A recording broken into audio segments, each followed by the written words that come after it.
नमस्कार विद्यार्थी मित्रांनो. इयत्ता 8वी सामान्य विज्ञान या पुस्तकातील प्रकरण क्रमांक 1 सजीव सृष्टी व सूक्ष्म जीवांचे वर्गीकरण याचा आपण आज अभ्यास करणार आहोत. पण तत्पूर्वी हे प्रकरण आपण सेमी इंग्रजी आणि मराठी या दोन्ही माध्यमातून शिकणार आहोत. So lesson number 1 living world and classification of microbes. या प्रकरणाचा अभ्यास करत असताना जैवविविधता वर्गीकरणाची आवश्यकता का आहे हे आपल्याला जाणून घेणं गरजेचं आहे. आपल्या पृथ्वीवरती जवळजवळ 87 दशलक्ष ह्या सजीवांच्या जाती आहेत आणि एवढ्या सगळ्या प्रचंड सजीवांचा जातींचा अभ्यास करण्यासाठी आपल्याला त्या सर्व सजीवांची विभागणी करायला हवी आणि त्यासाठी काही गट आणि उपगट बनवण्याच्या जी प्रक्रिया होती किंवा जे गट आणि उपगट तयार केले या प्रक्रियेला जैविक वर्गीकरण म्हणतात. रॉबर्ट हार्डिंग विटाकर हे अमेरिकेचे परिस्थितिकी तज्ज्ञ होऊन गेले. त्यांनी इसवी सन 1969 मध्ये सजीवांची 5 गटामध्ये विभागणी केली. So for semi English students, biodiversity and need of classification. Around 87 million species of living organisms are found on the earth including land and sea, म्हणजे समुद्र आणि जमीन या दोन्हीवरती मिळून 87 दशलक्ष मिलियन स्पेशीज म्हणजे दशलक्ष या सजीवांच्या जाती आपल्याला पाहायला मिळतात. To study such a vast number of species it was essential to divide them into the groups and सबग्रुप्स.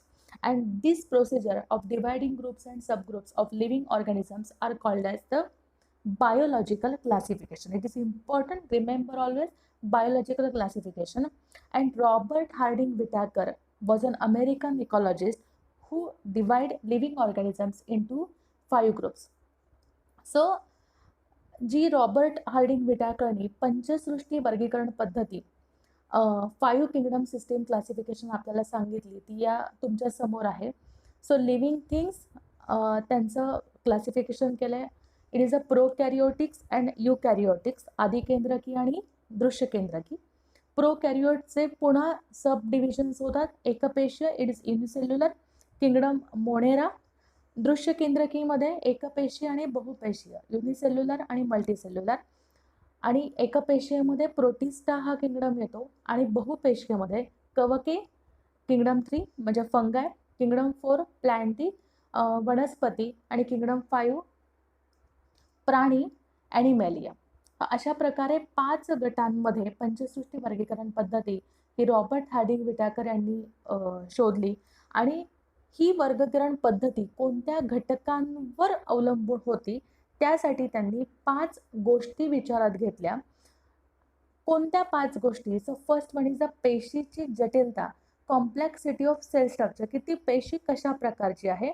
Either it is आदिकेंद्रकी अदृश्य केंद्रकी, प्रोकॅरियोटिक और युकॅरियोटिक. आदिकेंद्रकी it is also called as ज्या सेल्सचं किंवा ज्या पेशींचं केंद्रक हे पूर्णपणे तयार झालेलं नसतं त्यांना आदी प्रोकॅरियोटिक असं म्हणतात. आणि ज्यांचं केंद्रक हे पूर्णपणे तयार झालेलं असतं with nucleus membrane is called as the eukaryotic cell. Second निकष आहे त्यांचा सजीवांचा प्रकार कोणता आहे, म्हणजे तो सजीव हा एकपेशीय आहे की बहुपेशीय आहे. आयदर इट्स युनिसेल्युलर और मल्टीसेल्युलर. कोणत्या प्रकारचं पोषण तो सजीव घेतो. वनस्पती असतील तर ते स्वयंपोषी आहेत, प्लांट्स ऑटोट्रॉफिक आहेत, कवके फंगाय आहेत जे हेट्रोट्रॉफिक आहेत. पुढे कंसामध्ये आपण मृतावशेषातून अन्न शोषण केलं जातं, म्हणजे डिकेइंग जे ॲनिमल्स असतात, डेड ॲनिमल्स असतात त्यांच्या विघटनातून हे कवके जे आहेत ते स्वतःचं अन्न मिळवतात. प्राणी आहेत जे परोपभोक्षी आहेत, हेट्रोट्रॉफिक आहेत म्हणजे भक्षण करून स्वतःचं अन्न मिळवतात. मग यांची जीवन पद्धती कशी आहे, लाईफस्टाईल कशी आहे याच्यावरून त्यांचं वर्गीकरण केलं जातं. मग वनस्पती ह्या प्रोड्युसर्स असतात, उत्पादक, निर्माण जे करतात उत्पादक. प्रोड्युसर्स आर प्लांट्स, भक्षक कन्झ्युमर्स आणि विघटक डिकम्पोजर्स कवके. अशा प्रकारे त्यांची जीवन पद्धती वर्गीकरण कक्षामध्ये निकषात विचारात घेतली जाते. आणि 5वा आहे वर्गाणुवंशिक संबंध, म्हणजे आदिकेंद्रकी ते दृश्यकेंद्रकी म्हणजे प्रोकॅरियोटिक टू युकॅरियोटिकमध्ये त्यांचा वर्गाणुवंशिक संबंध कसा आहे तो लक्षात घेतला जातो. यामध्ये आपण या व्हिडिओमध्ये आपण सगळे पाचही जे किंगडम्स आहेत त्यातले महत्त्वाचे 3 किंगडम जे आहेत, 3 सृष्टी जे आहेत ते आपण पाहणार आहोत. पहिल्यांदा आहे किंगडम मोनेरा, सृष्टी मोनेरा. आपल्यासमोर खूप साऱ्या आकृत्या इथे दिसतायत, छोटे-छोटे जीवाणू आपल्याला दिसतात, बॅक्टेरियाज दिसतात. आपल्याकडे आई घरी विरझण लावते, दही असतं. या विरझणामध्ये जर आपण मायक्रोस्कोप खाली त्याचा एक थेंब घेतला किंवा ताकाचा एक थेंब घेतला, तर त्याच्यामध्ये असंख्य अशा प्रकारचे जीवाणू आपल्याला हालचाल करताना दिसतात. अगदी लहान काडीसारखे जे लहान-लहान सूक्ष्मजीव आपल्याला दिसतात, यांना लॅक्टोबॅसिली जीवाणू असे म्हणतात. आणि या सगळ्या मोनेरा सृष्टीतल्या जीवाणूंचा व नीलहरित शैवालांचा समावेश हा मोनेरा सृष्टीमध्ये होतो. आपल्यासमोर खूप सारे छोटे-छोटे बॅक्टेरियाज आहेत.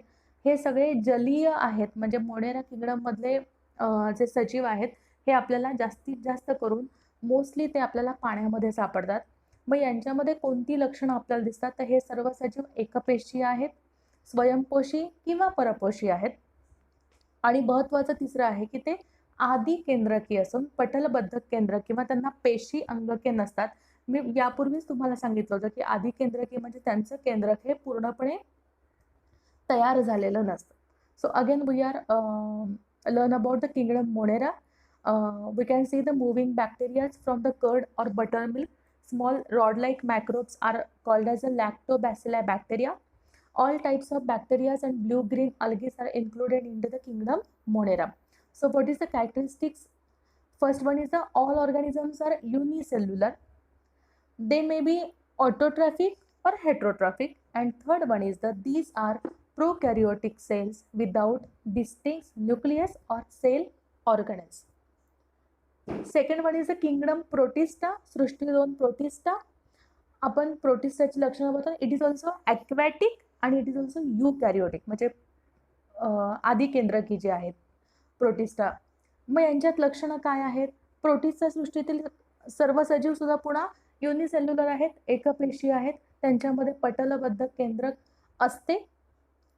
प्रचलनासाठी म्हणजे एका ठिकाणाहून दुसऱ्या ठिकाणी जाण्यासाठी छद्मपाद किंवा रोमके किंवा कशाभिका अंगावरती, समजा तुम्ही त्या पॅरामिशियमची डायग्राम पाहिली तर पॅरामिशियमच्या बॉडीवरती तुम्हाला छोटे छोटे केस आल्यासारखे दिसेल, दॅट इज कशाभिका. तर हे प्रचलनासाठी ते छद्मपाद, रोमके किंवा कशाभिकांचा वापर करतात. हे सर्व सजीव जे आहेत ते स्वयंपोषी आहेत. उदाहरणार्थ युग्लिना आहे, वॉलबॉक्स पेशीत हरितलवके असतात. स्वयंपोषी युग्लिना आणि वॉलबॉक्स यांच्यामध्ये प्रकाश संश्लेषणाच्या साहाय्यानं अन्न तयार केलं जातं आणि म्हणून प्रोटिस्टातले युग्लिना आणि वॉलबॉक्स हे स्वयंपोषी गटामध्ये मोडतात. तर अमिबा, पॅरामोशियम आणि प्लाझ्मोडियम हे 3 जे बॅक्टेरियाज आहेत किंवा 3 जे सजीव आहेत हे परपोषी आहेत, अन्नासाठी इतर घटकांवरती अवलंबून असतात. So for kingdom 2 Protista, again we learn the characteristics. First one is they are single cell organisms or the unicellular with well defined nucleus enclosed in a nuclear membrane.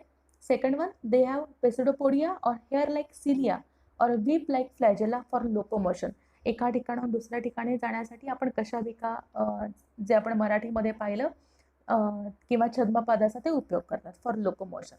Second one autotrophs जे स्वयंपोषी आहेत, Euglena, Volvox contain chloroplast. And second one heterotrophs, amoeba, paramecium and plasmodium. Paramecium is also called as a sleeper cell because paramecium looks like a sleeper. So it is called as sleeper cell also. Third one is the kingdom fungi. सृष्टी 3 कवके. आपल्या घरामध्ये किंवा आपण कुठेही पाऊस असेल किंवा दमट हवामान असेल तर काही गोष्टी कुजतात किंवा त्यांच्यावर बॉडीवरती किंवा शरीरावरती कापसासारखं एक आपल्याला स्ट्रक्चर दिसतं. आपण त्याला मराठीमध्ये बुरशी असं म्हणतो. तर हीच बुरशी किंगडम 3 कवके फंगायमध्ये येते. घरामध्ये ब्रेड असेल तर ब्रेडवरती बुरशी येते किंवा चपातीचा तुकडा पडला असेल तर त्याच्यावरती बुरशी आलेली आपल्याला दिसते. सो याची लक्षणं काय आहेत? कवक सृष्टीत परपोषी म्हणजे अन्नासाठी ती दुसऱ्यावरती अवलंबून आहे. असंश्लेषी आहे म्हणजे ती स्वतःचं अन्न स्वतः तयार करत नाही. दृश्य केंद्रकी आहे म्हणजे युकॅरियोटिक आहे. न्यूक्लियस तिचं चांगल्या प्रकारे तयार झालेलं आहे. सेकंड वन इज अ बहुसंख्य ही कवके की मृतोपजीवी. मृतोपजीवी म्हणजे की अन्नासाठी हे जे डिकम्पोजिंग मटेरियल आहे, ज्यांचे डेड बॉडीज आहेत किंवा मेलेले प्राणी असतील, कुजलेले वनस्पतींचे अवयव असतील, तर अशा कार्बनी पदार्थांवर ते जगतात आणि म्हणून त्यांना मृतोपजीवी असं म्हणतात. यांच्या पेशीभित्तिका कायटिन या शर्करेपासून बनलेल्या असतात. जी पेशीभित्तिका असते सेल वॉल ही कायटिन या शर्करेपासून बनलेली असते आणि हे तंतुरूप असतात धाग्यासारखे आणि या पेशीद्रव्यामध्ये म्हणजे कवकांच्या पेशीद्रव्यामध्ये असंख्य प्रकारची केंद्रके असतात. उदाहरणार्थ सांगायचं झालं की किण्व म्हणजे बेकर्स ईस्ट पाव तयार करण्यासाठी किंवा ब्रेड तयार करण्यासाठी ईस्ट केक बनवण्यासाठी ईस्ट वापरलं जातं, त्याला किण्व असं म्हणतात. बुरशी ॲस्परजिलस म्हणजे मक्याच्या कणसावरील जी बुरशी असते किंवा भूछत्र पावसाळ्यामध्ये उगवतात, अशा प्रकारची उदाहरणं ही कवके फंगायमध्ये येतात. Next one is a kingdom fungi characteristics. This is non green eukaryotic and heterotrophic organisms. असंश्लेषी आहेत म्हणजे त्यांचा हिरवा रंग नाहीये. युकॅरियोटिक आहेत ते आणि heterotrophic. Most of them are saprophytes. Saprophytes म्हणजे मृतोपजीवी. अन्नासाठी डेड सेल्सवरती ते डिपेंड्स राहतात किंवा डेड ऑर्गॅनिझम्सवरती अवलंबून आहेत. They feed upon decaying organic matter. Their cell wall is made up of a tough and complex sugar called chitin. Chitin पदार्थापासून त्यांची सेल वॉल बनलेली असते. Some fungus are thread like and many nucleus are present in the cytoplasm. For example baker's yeast, Aspergillus, fungus on corn, mushrooms, penicillium etcetera. So या पाठामध्ये आपण जी पंचसृष्टी वर्गीकरण पद्धती Robert विटॅकर यांनी पॉइंट आउट केली त्यावरील आपण फक्त 3 किंगडमचा अभ्यास केला. किंगडम मोनेरा, किंगडम प्रोटिस्टा आणि किंगडम फंगाय. नेक्स्ट लेसनमध्ये आपण खूप साऱ्या व्हेरियस टाइप्स ऑफ बॅक्टेरियांचा आपण अभ्यास करणार आहोत. पण तत्पूर्वी आज आपण जे शिकलो त्याचा आपण थोडक्यामध्ये आढावा घेऊया आणि यावरील आपण स्वाध्याय सोडवायचा आहे. सो मी तुम्हाला काही प्रश्न दिलेले आहेत, त्या प्रश्नांचं तुम्ही योग्य प्रकारे उत्तरं तयार करून व्यवस्थित लिहायची आहेत. जिथे जिथे आवश्यक आहे तिथे तिथे आकृत्यांचा समावेश करणे. आकृत्यांचा जर समावेश केला तर तुम्हाला आकृत्यांना नावं देणे गरजेचं आहे आणि आकृती काढणे महत्त्वाचे आहे. स्वाध्याय पाहूया आपण. Lactobacilli are harmful bacteria. Cell wall of fungi is made up of chitin.